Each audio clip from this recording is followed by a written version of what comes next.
How's it going, everybody? So, today in this video, we are going to be talking about belts. And mainly, we're going to be talking about what have I used in the past and what do I currently use right now. So, I had a lot of time with this stuff, and I've really fell into a certain belt that I actually really enjoy, and there's specific reasons behind it. And I really enjoy it. I'm pretty confident you guys, once you see it, you're definitely going to be like, wow, that's a really cool belt, has a lot of capabilities. So I'm going to get all these out of the way and kind of go over them in a way less scrambled up, and then we're going to push into the specific belt that I really enjoy. So let's get into it. All right, so here are some of or a few of the belts that I have used in the past, which pretty much all of you, I would imagine, started off with some type of leather-based belt, just because they absolutely work. And honestly, I will still once in a while go back to leather-based belts for certain occasions, just because they work very well and they're very nice, slick. They have decent rigidity behind them. As you can see, this one's been kind of curved because I used it so much, but it's always kind of a backup belt that I have. From there, I transitioned to more of a nylon type belt, something very thin, buckle, very simple, nothing too fancy at all, honestly. It's just weave through and then go back through the other side. But the problem was, as you can kind of see over here, is this belt compresses very easily. It'll bend just because it's so thin.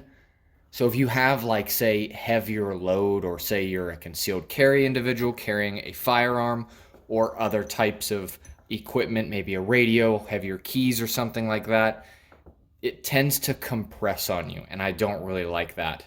Then I went to something more of a riggers style belt, which has the whole D-ring aspect to it, Velcro all the way around, and then a simple nether clasp that goes through, and then you loop it back through, Velcro itself. I've ran this for a very long time and really enjoyed it.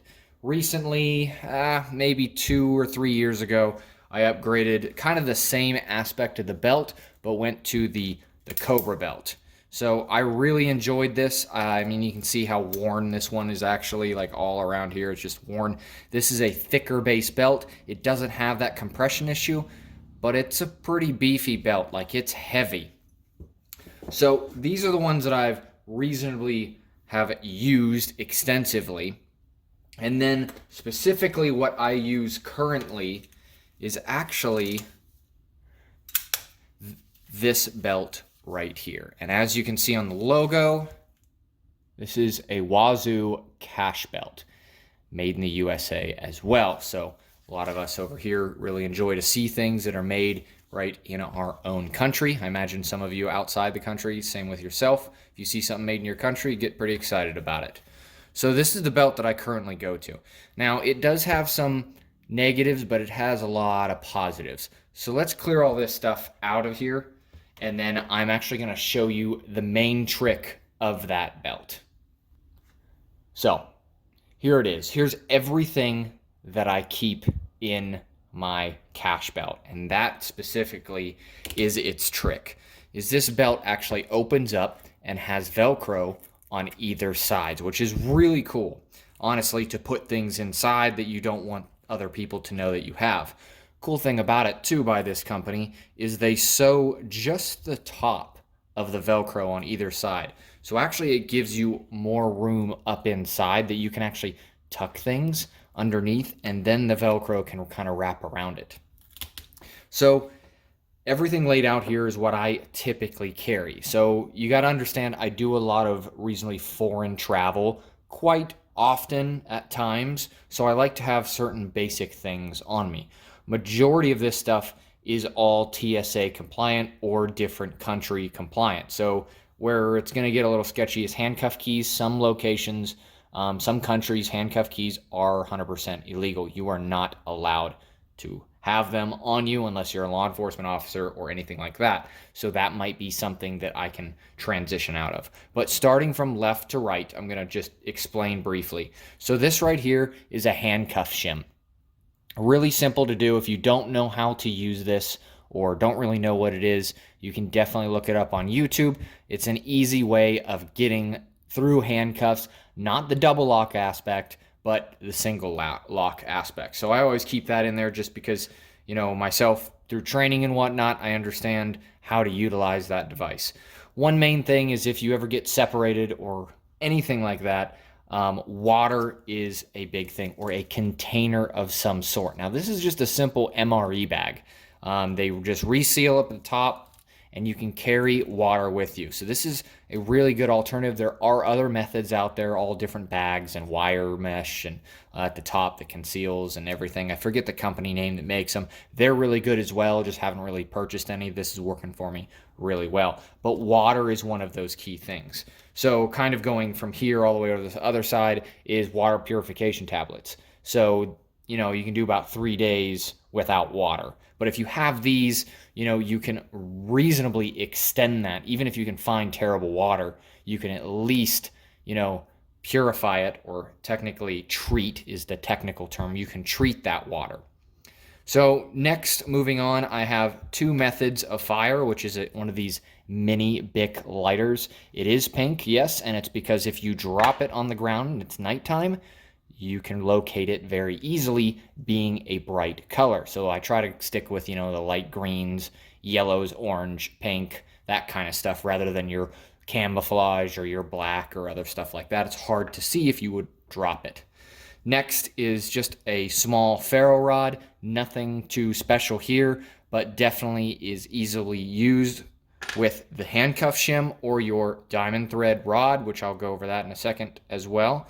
I also carry bobby pins on me, mainly because training, whatnot, for illegal detainment with these specific bracelets right here. You can easily get out of them if you know what you're doing with that tool or that tool itself. So next is this diamond coated rod. So this thing is very small, very thin, but it has diamond all over it. So it's easily an abrasive base tool to get through certain, objects or certain media types, so you can get through. I also carry 3 miniature chem sticks or chem lights. So this is a way to just briefly light something. These last about, I think, 4 hours for each of these small ones. Very nice to have. I rotate them out quite often just in case I do break them in the belt. Doesn't happen too often, but it definitely can. Next, this is a handcuff key, kind of 3D printed, but they have them hid kind of as a coin style. So you can actually put this in your pocket, and when you touch it through the pocket, not pulling out your pockets, it feels like a kind of coin. Very easy to conceal too, because you can break these edges off if you need to and just run the handcuff key if you need to, but I also run that. 3 assorted keys for getting into, different lock boxes and caches and other stuff outside, away from my home.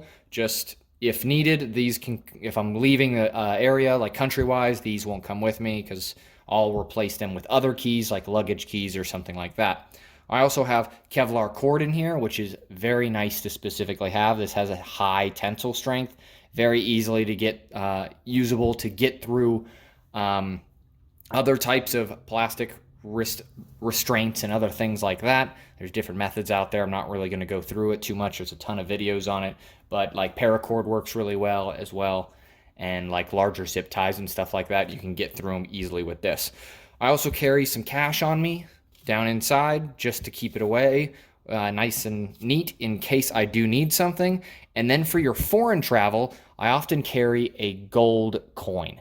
So gold is one of those things that just anywhere you go in the entire world, people understand that gold has a value. Now, it may not be the same value as the country maybe you were currently in or left, but it can still get you through. Maybe a simple bribe, unfortunately, somehow or some way, that's how countries work. You may need to bribe your way out of a certain situation just because of corrupt situations that you get yourself into, not trying to, but everybody understands what gold is. Sometimes they won't even take common cash. Moving down from there, I already actually spoke about that. So pretty much that is all I have. So actually there is one other item too, and it is actually in the belt buckle, which is very cool. Is you can flip it up, and this is a small signal mirror. Now these two bands actually allow you can put other things in here. You don't have to put the reflective mirror in here. You could put, cash, or maybe you relocate some of, other items that you often use. And another thing is kind of cool, bottle opener is inside as well. So if you're one of those, day drinkers and you just need a beer or some kind of non-alcoholic beverage, but you can't get the top off, definitely this will come in handy. So, like I was saying, this is a very nice belt, reasonably rigid. Once you get it all buttoned up, right now it's not really buttoned up, so it does kind of flex a little bit. But once you place items in here and kind of cinch it down, it's a little bit less compressible than what you see here. So that's kind of the one downside, I guess you could say, that I have with it. But once you get it all buttoned up, it actually does very well. So here's the specific black one that I enjoy as well. I'm going to put up the specific tag right here. This is a Wazoo cash belt. So definitely very nice, and I would highly recommend it if you're into that type of travel aspect or even everyday carry. I keep all these items on me regardless of where I go, just because I live in a general area that I like to be prepared, very far away from civilization very often, so the survival aspects definitely come into play. So if you guys like this kind of stuff, I will definitely throw the link to get these in the description box below, that you can go directly to their website.